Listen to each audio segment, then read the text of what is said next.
যার টুকরা আব্বা স্যার, আমার জীবনটা একটিবারের জন্য আপনি ভিক্ষা দেন। কোনোদিন আমি বলবো না আমার আব্বা ছিলেন আপনি। আমি মক্কার আনাচে কানাচে বেড়াবো, এদিকে ওদিকে বেড়াবো গো আব্বা, আমি একটিবারের জন্য পরিচয় দেব না আমার আব্বা ছিল তাই হাতুল কালবে। ও গো আমার আব্বা, আমার জীবন খানাকে আপনি ভিক্ষা দিয়ে দেন। হুজুর,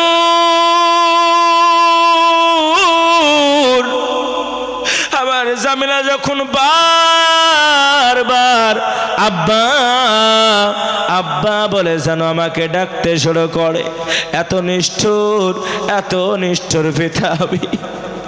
আমার মনের ভেতরে কোন রকমের দয়া হলো না, কোন রকমের মায়া হলো না। সঙ্গে সঙ্গে সঙ্গে সঙ্গে গণবী আমি বালি গোলা দিয়ে জামিলাকে ঢাকতে শুরু করলাম। আমি যখন জামিলার মাথা পর্যন্ত ঢেকে দিলাম, আমার জামিলা কান্না কুনিয়ে বলে, আব্বা আমি যদি জানতাম আপনি এত নিষ্ঠুর গো আব্বা, আমি কোনোদিন আপনার সম্মুখে দাঁড়াতাম না। আব্বা গো, আমার জীবন খানাকে আপনি ভিক্ষা দেন। ইয়া রাসূলুল্লাহ, আমার পাষাণ হৃদয়টা একটিবারের জন্য গলল না। আমি জানি নারী মানে অপয়া, আমার মান ইজ্জত থাকবে না। কাজেই আমার চোখের সম্মুখে এমন করে আমি আমার জামিলার গলা পর্যন্ত বালি দিয়ে যখন ঢেকে দিলাম, জামিলা যেন বারবার কান্না করে। নবী গো, আমার জামিলা কত চেষ্টা করেছিল যেন জানটা ভিক্ষা পায়, জীবনের মতন তাকে ছেড়ে দেওয়া হয়, কিন্তু নবী না, জীবনের মতন তাকে ছেড়ে দেওয়া হলো না। ইয়া রাসূলুল্লাহ, ওই মরুভূমির প্রান্তে আমি মোটা একটা পাথর খুঁজতে শুরু করলাম। আল্লাহর নবী দুইটা চোখের পানি ছেড়ে দিয়ে এত কাঁদে, নবী আমার এত কাঁদে আর বলে, দাইয়াতুল কালবি, ওই মোটা পাথরটা দিয়ে তুমি কি করবে বলো? বলে, নবী গো, ওই মোটা পাথরটা যখন আমি উঠালাম, মোটা পাথরটা দিয়ে এমন করে আমি আমার জামিলার মাথার উপরে আঘাত করে দিলাম। আমার জামিলার মাথার উপরে পাথরটা মারার সঙ্গে সঙ্গে ইয়া রাসূলুল্লাহ, আমার জামিলার মাথাখানা ফেটে চূর্ণ বিচূর্ণ হয়ে গেল, রক্তর কণিকা গোলা পড়তে শুরু করলো। কষি মুখে জামিলা আব্বা বলে যেন আমাকে ডাক দিল। নবী গো, ওই মোটা পাথরটা আমি আর একবারের জন্য উঠালাম। আল্লাহর নবী ডাক দিয়ে বলে, এ দাইয়াতুল কালবি, তোমার মনের মধ্যে কে কোনো মায়া হলো না, কোনো দয়া হলো না? দাইয়াতুল কালবি এত কাঁদে আর বলে, নবী গো, ওই মোটা পাথরটা আমি পুনরায় উঠালাম।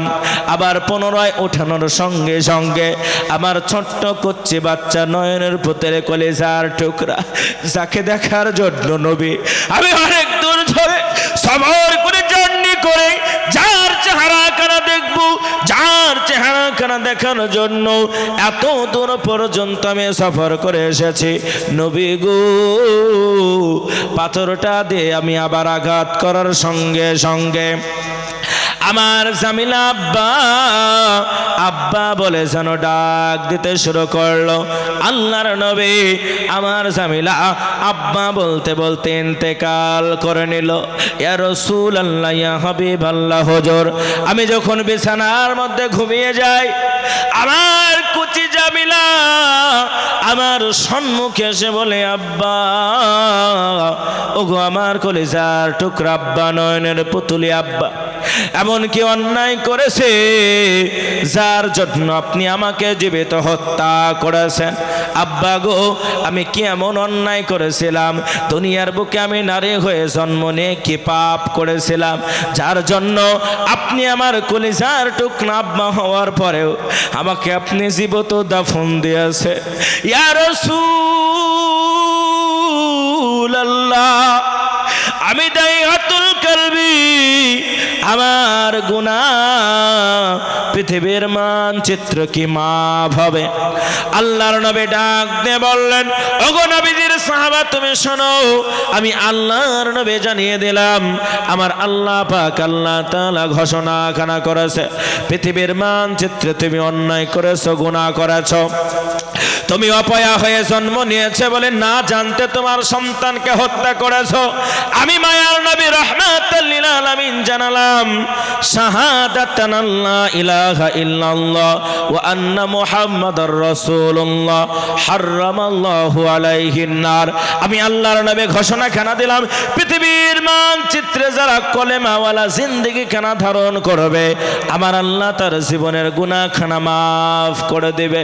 দাইহাতুল কালবে তুমি শুনে নাও, তুমি যত গুনাহ করেছো, যত অন্যায় করেছো, কলেমা পড়ার সঙ্গে সঙ্গে সঙ্গে সঙ্গে তোমার পূর্বেকার সমস্ত গুনাহখানাকে আমার আল্লাহ তাআলা মাফ করে দিয়েছে।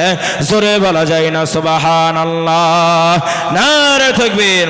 এজন্য বলে সোনার চাঁদ ভাইয়ের আমার আব্বা জানেরা, তওবা বড় গুরুত্বপূর্ণ জিনিস, তওবা বড় মর্যাদাপূর্ণ জিনিস।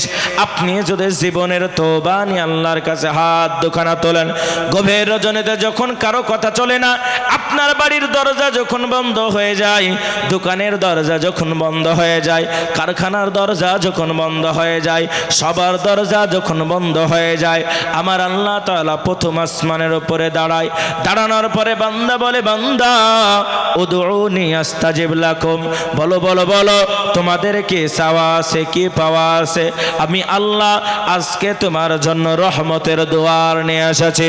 এই জন্য আমার আল্লাহ তাআলা কোরআনুল কারীমের মধ্যে বলে, পৃথিবীর মুসলমান তোমরা শোনো, আমি আল্লাহ পাক আল্লাহ তাআলা ওই যে মায়ের পেটের ভিতরে তোমাকে বড় করলাম, বানালাম, এবার যখন তুমি দুনিয়ার বুকে আসবে, চিন্তা করে দেখো, তোমার জনম দুঃখিনী কলিজার টুকরা মা আল্লাহর কোরআন জানিয়ে দে বলে, পৃথিবীর বুকে আমার পরে তোমরা যাকে মহাব্বত করবে সেটা হলো তোমার মা, সেটা হলো তোমার মা। একজন নবীর সাহাবা কান্না করে আর বলে, হুজুর গো, আমার মনের মধ্যে অনেক আশা, আমার মনের মধ্যে অনেক চেতনা, জিহাদের ময়দানে যাব, জিহাদের ময়দানে গিয়ে নিজেকে শহীদ করে দেব। আল্লাহর নবী বললেন, তোমার কি জনম দুঃখিনী মা দুনিয়ার জমিনে বেঁচে আছে? সাহাবা বলে, ইয়া রাসূলুল্লাহ, ইয়া হাবিবাল্লাহ, আমার মা দুনিয়ার জমিনে জীবিত আছে। আল্লাহর নবী বললেন, যাও তুমি তোমার মায়ের সেবা করো, জিহাদের ময়দানে তোমার যাওয়ার দরকার নাই। জোরে বলা যায় না সুবহানাল্লাহ। এজন্য সব থেকে মর্যাদাপূর্ণ হলো মা। অনেক সন্তান আছে পৃথিবীর জমিনে, বলতে বড় কষ্ট হয়, কলিজাটা ফেটে হয়, নিজের জনম দুঃখিনী মাকে মহাব্বত করে না, ভালোবাসে না, নিজের জনম দুঃখিনী মাকে সম্মান করে না, পাতানো আব্বা পাতানো মা নিয়ে 3 বেলা করে ফোন করে। জোরে বলুন, কথা ঠিক বললাম না বেঠিক? ঠিক বললাম না ভুল বললাম? সোনামানিকেরা, তরুণ যুবক নওজোয়ানেরা, এজন্য আমি আপনাদের কাছে বলবো, পাতানো আব্বার প্রেমে পড়া যাবে না, পাতানো মায়ের প্রেমে পড়া যাবে না। তোমার জনম দুঃখিনী মা কেন এত মর্যাদাপূর্ণ? বিজ্ঞানের থিওরি দিয়ে আমি আপনাকে বোঝাই। বর্তমান বিজ্ঞান বিভিন্ন ধরনের মেশিনগুলো আবিষ্কার করতে শুরু করলো। জামা মাপা হয়, সেট মাপা হয়, কাপড় মাপা হয় একটা মেশিন দিয়ে, যার নাম হলো মিটার। কি নাম বললাম তাড়াতাড়ি করে বলেন? মিটার দিয়ে মাপা হয়। এমন করে লিকুইড জড় বস্তু মাপা হয়, পানি মাপা হয়, তেল মাপা হয়, জড় বস্তু মাপা হয় একটা যন্ত্র দিয়ে, তার নাম হলো লিটার। এমন করে আমার আব্বা জানেনা, সোনার চাঁদ ভাইয়েরা, জ্বর মাপা হয় একটা যন্ত্র দিয়ে, তার নামখানা কি তাড়াতাড়ি করে বলেন? কি নাম? থার্মোমিটার। থার্মোমিটারের মাধ্যম দিয়ে জ্বর মাপা হয়। এমন করে বিজ্ঞান আর একটা মেশিন আবিষ্কার করলেন, যার নাম দেয়া হলো ইউনিট। ইউনিটের মাধ্যম দিয়ে বিজ্ঞান ব্যথা খোলা মাপতে শুরু করলেন। কোরআন বলে তোমার মায়ের মর্যাদা বেশি। বিজ্ঞান বর্তমান সময়ে গবেষণা করে বললেন, না, কোরআনের কথা কানা সত্য, তোমার মায়ের মর্যাদা সব থেকে বেশি। জোরে বলা যায় না সুবহানাল্লাহ। এবার থিওরি দিয়ে আমি আপনাকে বোঝাই কেমন করে কোরআনের কথা কেন সত্য হয়ে যায়। আল্লাহ রাব্বুল আলামিন বলে, দুনিয়ার মানুষ তোমরা শোনো, তোমার মা যখন তোমাকে দুনিয়ার জমিনে ভূমিষ্ঠ করে, আমি আল্লাহ রাব্বুল আলামিন তোমার মায়ের মধ্যে এত ধৈর্য দান করি, এত সবর দান করে, ছোট্ট একটা জায়গা দিয়ে যখন তুমি বের হতে চাও, তোমার মা কাটা কবিতরের মতন ছটফট করতে করতে রক্তের কণিকাগুলো যেন বের হয়ে চলে যায়। তোমার মা সহ্য করতে পারে না। ডাক্তার হঠাৎ করে ডাক দিয়ে বলে, এই রুগীর গার্জেন কে আছে? রুগীর গার্জেনকে তাড়াতাড়ি করে ডাকা হও। বাবারা বাস্তবের সঙ্গে মিলাবেন। ডাক্তারের কথা শোনার সঙ্গে সঙ্গে রুগীর গার্জেন বলে, আমি রুগীর গার্জেন আছি। বলে, রুগীর অবস্থা ভালো না, যদি রুগীকে বাঁচাতে যাও সন্তানখানা বাঁচবে না, আর যদি সন্তানকে বাঁচাতে যাও রুগীখানা বাঁচবে না। সঙ্গে সঙ্গে ডাক্তারের কথা শুনে রুগী যখন ডিসিশন নিতে পারে না, আপনার জনম দুঃখিনী মা হাসপাতালের বেডের মধ্যে শুয়ে রক্তের কণিকা গলা যখন সর সর সর সর করে পড়ে, রে বাবা তোমার মা হাসপাতালের বেডের মধ্যে শুয়ে শুয়ে বলে, ডাক্তার গো, দুনিয়ার বুকে আমার বেঁচে থাকার কোনো দরকার নাই, আমার সন্তানকে দুনিয়ার জমিনে তুমি আলো দেখাও। জোরে বলুন একবার সুবহানাল্লাহ। এজন্য বর্তমান বিজ্ঞান গবেষণা করলে ইউনিট নামক একটা যন্ত্র, ইউনিটের ব্যবহার কেমন করে করা হয়। আপনার গালের উপরে যদি একটা চড় মারা হয়, চড় মারার সঙ্গে সঙ্গে কত ইউনিট পর্যন্ত আপনি ব্যথা পেলেন, বিজ্ঞান আবিষ্কার করলো মেশিনটা যদি ধরে সঙ্গে সঙ্গে বলে দেবে 1 ইউনিট না 1.5 ইউনিট। ইউনিটের ব্যবহার দিয়ে আমি আপনাকে বোঝাবো, একজন মানুষের 18খানা যদি আপনি জয়েন্টের হাড়কে ভেঙে দেন, মানুষটাকে নিয়ে আসার পরে তার 2টা পায়ের হাড়কে ভেঙে দিলেন, 2টা আপনার হাঁটুর হাড়কে ভেঙে দিলেন, মাজার হাড়খানাকে ভেঙে দিলেন, এমন করে বক্ষরাজি বুকের হাড়খানাকে ভেঙে দিলেন, এমন করে গলার হাড়খানাকে ভেঙে দিলেন। মানুষটার যদি 18খানা জয়েন্টের হাড়কে আপনি ভেঙে দেন, আব্বা জানেরা 18টা জয়েন্টের হাড় ভেঙে দেওয়ার পরে ওই মানুষটার ব্যথা হয় 42 ইউনিট পর্যন্ত। জোরে বলুন কত ইউনিট বললাম? 42 ইউনিট পর্যন্ত ব্যথা। এইবার 42 ইউনিট পর্যন্ত ব্যথা নিয়ে যদি আপনাদের এলাকার একজন মানুষকে বলা হয় 18টা জয়েন্টের হাড় ভেঙে দেওয়ার পরে এত বড় একটা ময়দান আছে, একটা গোল যে দিতে পারবে 1 লক্ষ টাকা করে তাকে পুরস্কার দেওয়া হবে। বলুন তো কোনো মায়ের বেটা আছে নাকি 18টা হাড় ভেঙে দেওয়ার পরে সোজা হয়ে দাঁড়াতে পারে? জোরে বলেন পারবে? যদি একটা হাতের আঙ্গুল ভেঙে যায়, ওরে বাবারে, ব্যথাতে জর্জরিত, এত ব্যথা, কিটকিট কিটকিট করে টাটিয়ে টাটিয়ে আপনার জীবনটা শেষ করে যায়। ঠিক বললাম না ভুল বললাম? 18টা জয়েন্টের হাড় ভেঙে দেওয়ার পরে 42 ইউনিট পর্যন্ত ব্যথা হলো। কোরআন বলে, পৃথিবীর মানুষ শোনো, তোমার মা সম্মানিত, তোমার মাকে সম্মান করো। বিজ্ঞান বলল কেমন করে সম্ভব? মাকে কেন সম্মান করব, আব্বাকে কেন করব না? এইবার ইউনিট দিয়ে যন্ত্র দিয়ে যখন পরীক্ষা করা হলো, তোমার মা হাসপাতালের বেডের মধ্যে শুয়ে শুয়ে যখন ছটপট ছটপট করে, এত ব্যথা এত ব্যথা, মা সহ্য করতে পারে না, মায়ের যন্ত্রণাখানা সহ্য করার মতো নয়।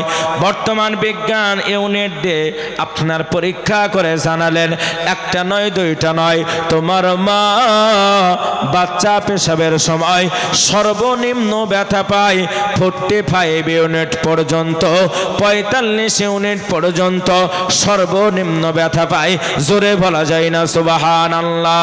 আমার ভাইরা, একজন মানুষের 18টা জয়েন্টের হাড় ভেঙে দিলে 42 ইউনিট পর্যন্ত ব্যথা হলো, কিন্তু তোমার মা সচ্চর করে কাঁপতে কাঁপতে কাঁপতে কাঁপতে বলল, না রে, আমার সন্তানের চেহারাখানা আমাকে দেখাও।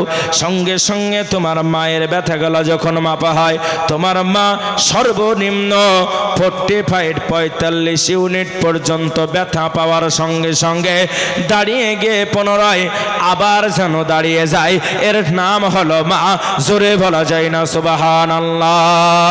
নারে তাকবীর! এজন্য আমার ভাইরা, যারা মাকে পেয়েছেন মায়ের মহব্বত করবেন তো ইনশাল্লাহ? চলে বলে ইনশাল্লাহ। মাকে ভালোবাসবেন তো? আওয়াজটা উঁচু করে বলে ইনশাল্লাহ। বিশ্বনবী সাল্লাল্লাহু আলাইহি ওয়াসাল্লাম বলে, পৃথিবীর বুকে তোমার মা যদি বাজারের পতিতা হয়, বাজারের পতিতা হওয়ার পরে তোমার মায়ের তুমি সেবা করবে। তার কারণখানা হলো, তোমার মা যদি একবার আল্লাহর দরবারে দুইটা হাত তুলে দোয়া করে, সঙ্গে সঙ্গে তোমার মায়ের দোয়াখানা যেন কবুল হয়ে যায়।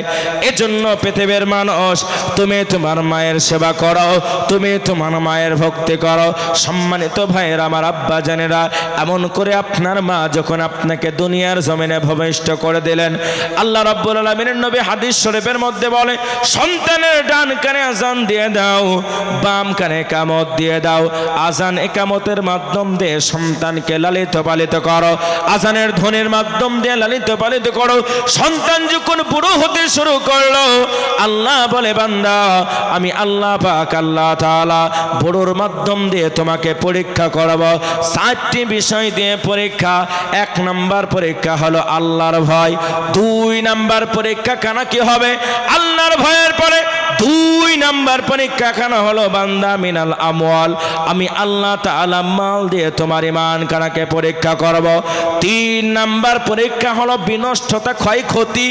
দুনিয়ার বুকে তোমার এত ক্ষয়ক্ষতি হবে, ধৈর্য ধারণ তোমাকে করতে হবে। কেন? তুমি ঈমানদার, তোমার ক্ষতি হবে। নামাজ পড়ো, তোমার বাড়িতে অভাব আসবে। রোজা রাখো, তোমার বাড়িতে অভাব আসবে। আর একজন নামাজ পড়ে না, রোজা করে না, হজ দেয় না, যাকাত দেয় না, তার বাড়িতে উন্নতিখানা অনেক বেশি, ইমানদারের উন্নতিখানা কম। আল্লাহ বলে, বান্দারে আমি আল্লাহ ক্ষয়ক্ষতির মাধ্যম দিয়ে তোমার ইমানটাকে পরীক্ষা করব। জোরে বলা যায় না সুবহানাল্লাহ? নারে তাকবীর। 4 নাম্বার পরীক্ষাখানা হলো, আল্লাহর নবীর সাহাবারা বলে, হুজুর গো 4 নাম্বার কি এমন পরীক্ষা হবে? আল্লাহর নবী বললেন, শোনো, 4 নাম্বার পরীক্ষাখানা হলো অবাশিরিস সাবিরিন। এই পৃথিবীর মানুষ, 4 নাম্বার পরীক্ষা হলো ধৈর্য।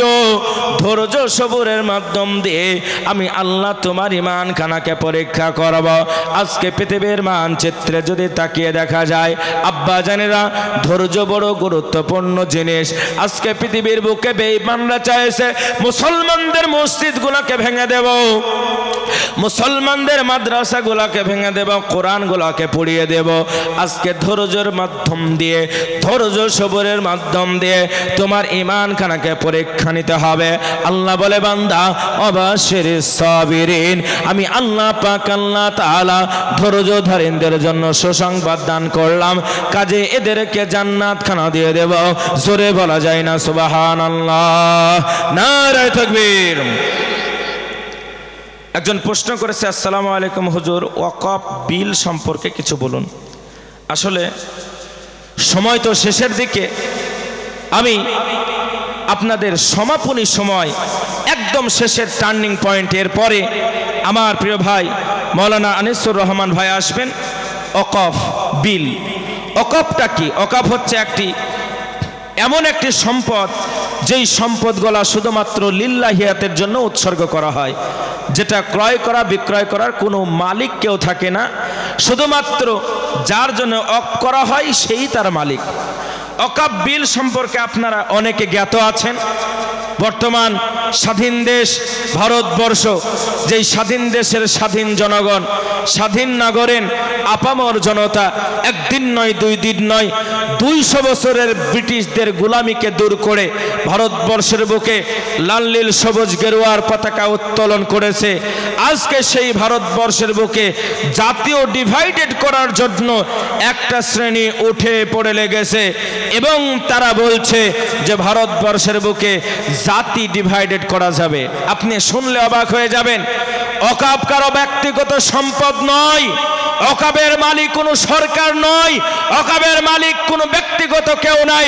ওয়াকফের মালিক হলো তারা যারা আল্লাহর প্রতি ঈমান আনে, ইউমিনু বিল্লাহ, যারা আল্লাহর প্রতি ঈমান আনে, নবীর প্রতি বিশ্বাস স্থাপন করে।